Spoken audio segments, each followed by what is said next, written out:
नारद जी कहते, महाराज हम पूर्व जन्म में दासी के एक पुत्र थे। मेरी माता संतों की सेवा करती थी। एक बार चातुर्मास करने के लिए कुछ संत, कुछ महात्मा हमारी कुटिया में पधारे और बरखा ऋतु के 4 महीनों में उन्होंने हमारी कुटिया में ही रहकर भगवान का स्मरण भजन किया। मैंने अपनी माँ के साथ उनकी बड़ी सेवा की। और संतों का तो संग भी व्यर्थ नहीं होता, तो सेवा कैसे व्यर्थ हो सकती है। कहते नारद जी बोले, उनकी सेवा करते करते मुझे संतों के प्रति अनुराग हो गया, भगवान के भजन के प्रति प्रेम हो गया। पर जैसे जैसे बरखा ऋतु का समय बीतने लगा, मेरे मन में भय होने लगा कि अब जब ये संत चले जाएंगे तो फिर हम कैसे रहेंगे। क्योंकि संत तो नित्य भगवान की सेवा करें तो नारद जी बैठ जाएं, उनके साथ देखें कि कैसे वो सेवा करते हैं। वो आरती करें तो नारद जी भी आरती में बैठ जाएं। संत लोग भगवान को गा गा कर भजन कीर्तन सुनाएं तो श्री नारद जी भी उनके साथ भजन कीर्तन करने लग जाएं। संत महात्मा कुछ देर सत्संग करें तो नारद जी सत्संग सुन लें। संत महात्मा जब कीर्तन भजन करें, स्मरण करें तो नारद जी भी स्मरण करने बैठ जाएं। नारद जी का पूरा समय भक्तिमय हो गया, भक्ति में व्यतीत होने लगा।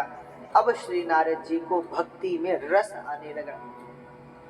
तो जब रसानुभूति होने लगी, रस प्राप्त होने लगा, तब तो श्री नारद जी, समय बीता 4 महीने पूरे हो गए, संत जाने को तैयार हो गए। अब नारद जी ने उन महात्माओं के चरण पकड़ लिए। बोले महाराज या तो आप यहीं रुक जाओ या हमें अपने साथ ले जाओ। अच्छा, नारद जी के पिताजी की मृत्यु हो गई थी, पूर्व जन्म की बात। केवल उनकी मां ने उनको पाला था। तो महात्माओं ने कहा, बोले पुत्र देखो, अगर हम तुम्हें अपने साथ ले जाएंगे तो तुम्हारी मां अकेली हो जाएगी। वो किसके साथ रहेगी, वो तुम्हारे सहारे पर है। और देखो तुम्हारे तो पिता भी नहीं है, तो मां को संभालना अब तुम्हारा काम है, इसलिए तुम घर में रह करके भजन करो। पर लेकिन नारद जी कहाँ मानने वाले थे।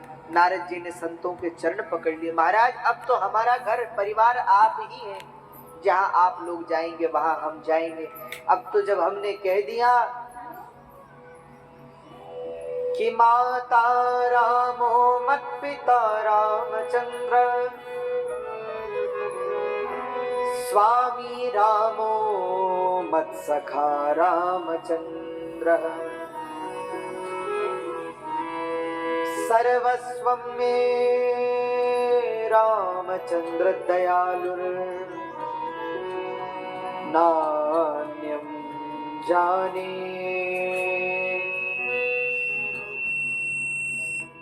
जाने न जाने।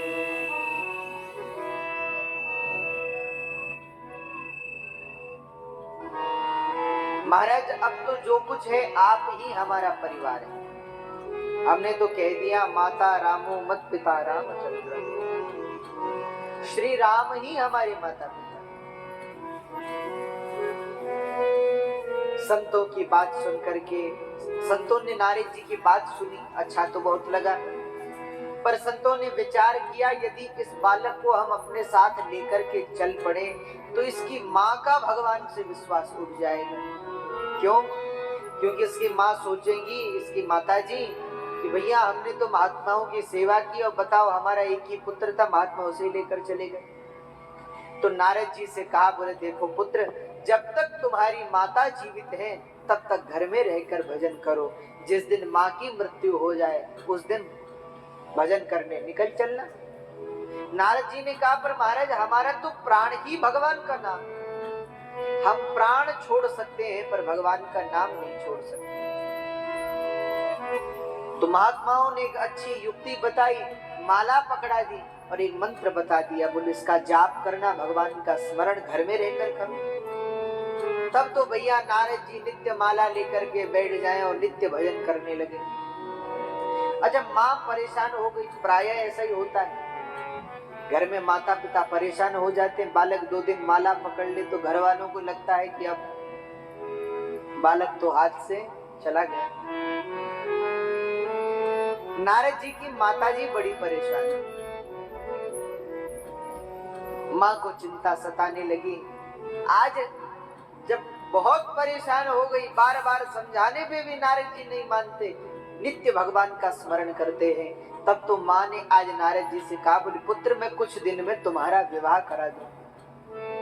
बोले विवाह हो जाएगा, जिम्मेदारी आ जाएगी, तब तो कामकाज करना ही पड़ेगा। तो अब तो नारद जी और परेशान हो गए कि एक झंझट तो माँ है, और महात्माओं ने कहा कि जब तक इनकी मृत्यु ना हो तब तक घर मत छोड़ना, ऊपर से विवाह भी हो जाएगा तब तो और समस्या हो जाएगी, घर छोड़ना असंभव हो जाएगा। तो अब क्या करें, नारद जी को चिंता सताने लगी। कहते हैं एक दिन शाम के समय नारद जी तो बैठकर भजन कर रहे थे, माँ जो है गाय को दोहने के लिए गौशाला की ओर गई। संध्या का समय था, अर्धरात्रि जैसा समय था, आधी रात आधा दिन, शाम का समय, डूब गया सूरज, तो कुछ अंधकार सा छा गया आकाश में।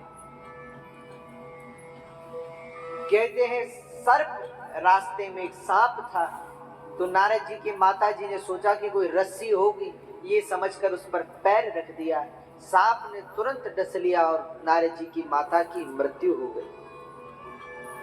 जैसे ही मां की मृत्यु हुई तो कहते श्री नारद जी के आंखों से आंसू बहने लगे। पर विचित्र बात है क्या, बोले हर आंख दो आंखें हैं, तो एक से तो गर्म आंसू बहा और एक से शीतल आंसू बहा।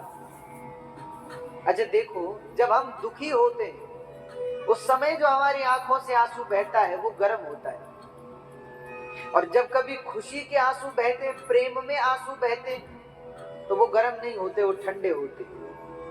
तो नारद जी की एक आंख से तो गर्म अश्रु बहा और एक से शीतल अश्रु बहा। क्यों? बोले एक अश्रु उष्ण क्यों था, गर्म क्यों था? बोले नारद जी को दुख तो हुआ कि मां की मृत्यु हो गई, और एक आंख से शीतल अश्रु बहा, मतलब नारद जी ने कहा कि चलो भैया, मां को तो एक न एक दिन मरना ही था, पर अच्छा हुआ पहले ही चली गई, क्योंकि कुछ दिन बाद अगर मृत्यु होती तो हमारा विवाह करा के जाती और हमें भी यही संसार में फंसा करके चली जाती। पर चलो जो हुआ सो सब राम जी की इच्छा से। अच्छा, हमारे संत लोग जो है ना, वो कभी भगवान से शिकायत नहीं करते, ऐसा क्यों हो गया, ऐसा क्यों हो गया। क्यों? जैसी भी परिस्थिति आए सबको भगवान का प्रसाद मानकर। जय गो माता, जय गोपाल। आप देख रहे हैं गोकुल धाम गौ सेवा महती झज्जर हरियाणा में।